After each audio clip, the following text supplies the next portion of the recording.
प्रणाम महादेव। महादेव, मैं और मेरी पत्नी आपसे एक महत्वपूर्ण चर्चा करने आए हैं।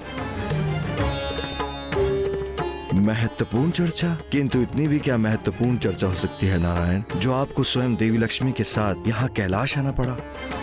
मेरी बहन जो संसार में शैलपुत्री, पार्वती और काली नाम से विख्यात है, हम उसके विवाह का प्रस्ताव लेके आपके पास आए। विवाह का प्रस्ताव लेके आपके पास आए। विवाह का प्रस्ताव लेके आपके पास आए।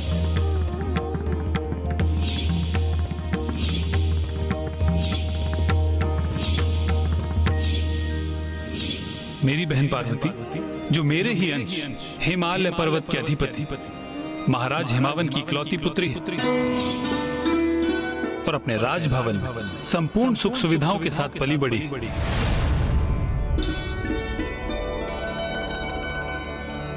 उनके राजभवन की तुलना में आपका भवन थोड़ा छोटा अवश्य है, किंतु मुझे पूर्ण विश्वास है कि विवाह के उपरांत महाराज हिमावन आपके लिए एक विशाल भवन अवश्य बनवा देंगे।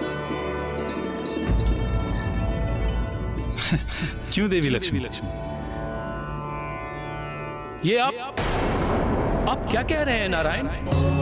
मेरे प्रभु महादेव तो त्रिलोक के अधिपति हैं।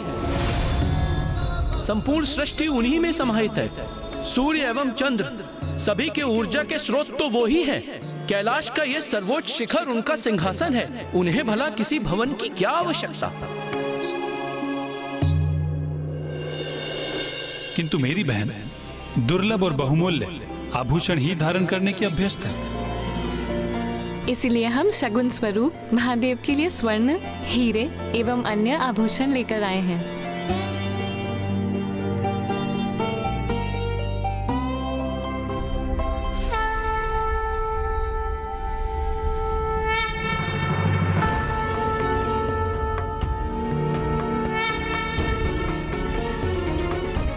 माता लक्ष्मी, ये तो सर्व ज्ञात है कि महादेव तो सभी संसारिकता के प्रपंचों से परे हैं।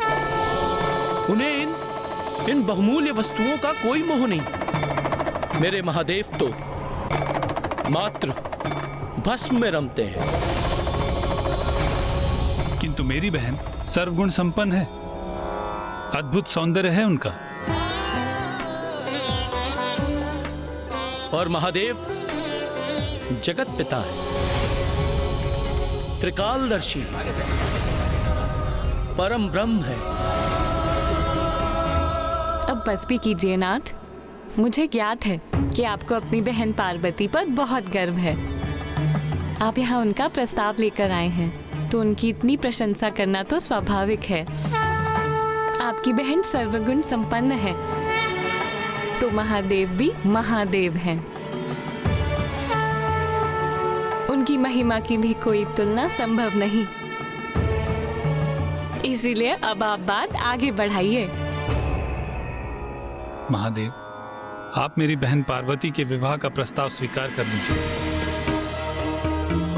सोच लीजिए महादेव, यदि आपका विवाह मेरी बहन पार्वती से होता है तो कैलाश में भी सुख समृद्धि बढ़ेगी। नारायण, आप कदाचित भूल रहे हैं, पार्वती आपकी इकलौती बहन और महाराज हिमावन की इकलौती पुत्री होगी, किंतु वो मेरी शक्ति,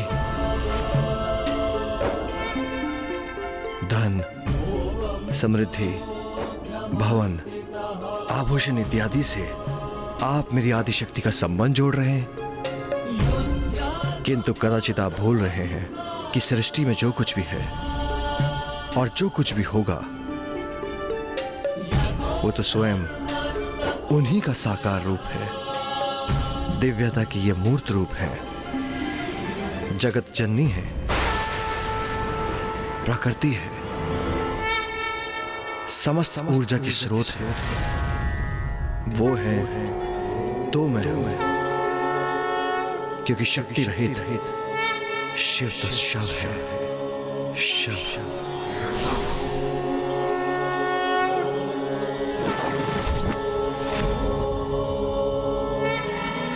सर्वतः उचित कहा महादेव। मैं तो केवल आपको टटोल रहा था।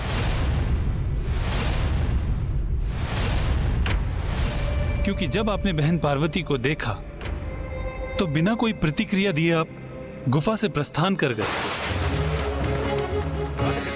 तो हमें आभास हुआ कि शायद आप अभी भी विरक्ति की अवस्था में हैं।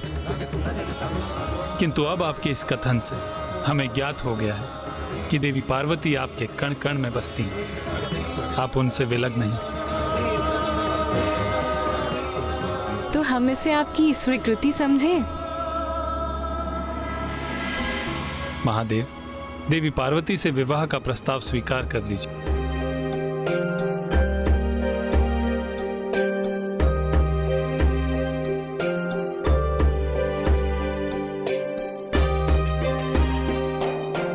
नाथ, मेरे पिता के यहाँ यज्ञ का आयोजन है, हमें वहाँ जाना चाहिए।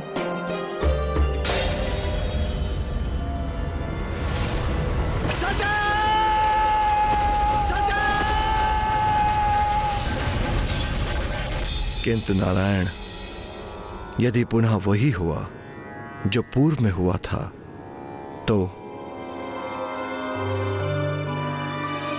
क्या पुनः मैं उस असहनीय वेदना को सह सकूंगा?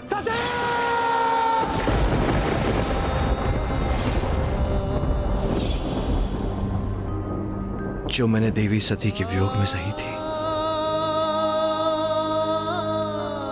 नहीं, ये मुझे स्वीकार नहीं।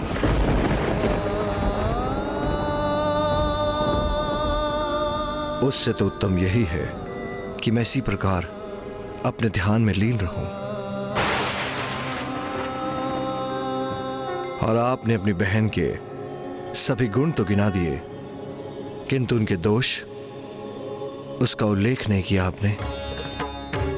उस समय जब राजा प्रजापति दक्ष की पुत्री के रूप में प्रकट हुई थी, कितना हठ था उनके स्वभाव में।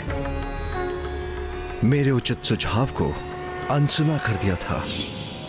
सती, यदि तुम जाने का निर्णय ले ही चुकी हो तो मैं तुम्हें रोकूंगा नहीं, किंतु इसके बाद भी मैं कदापि तुम्हारे साथ नहीं जाऊंगा। अभी आप ही ने कहा कि हठ उचित नहीं, और अब आप ही अपने हठ पर अडिग हैं। उचित है फिर, मैं आपकी पत्नी अवश्य हूं,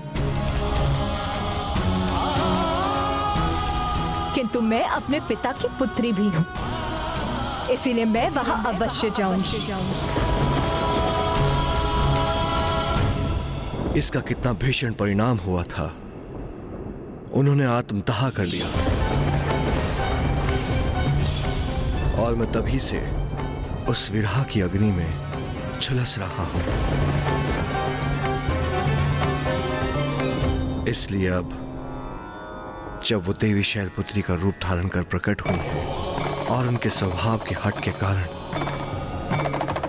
उन्होंने समय आने पर मेरे शब्दों का सम्मान नहीं किया, तो फिर कहीं मेरा दुख संसार की क्षति का कारण न बन जाए। किंतु महादेव, अपनी बहन के मृत शरीर के 51 अंशों में विभाजन करना मेरे लिए भी सरल नहीं था।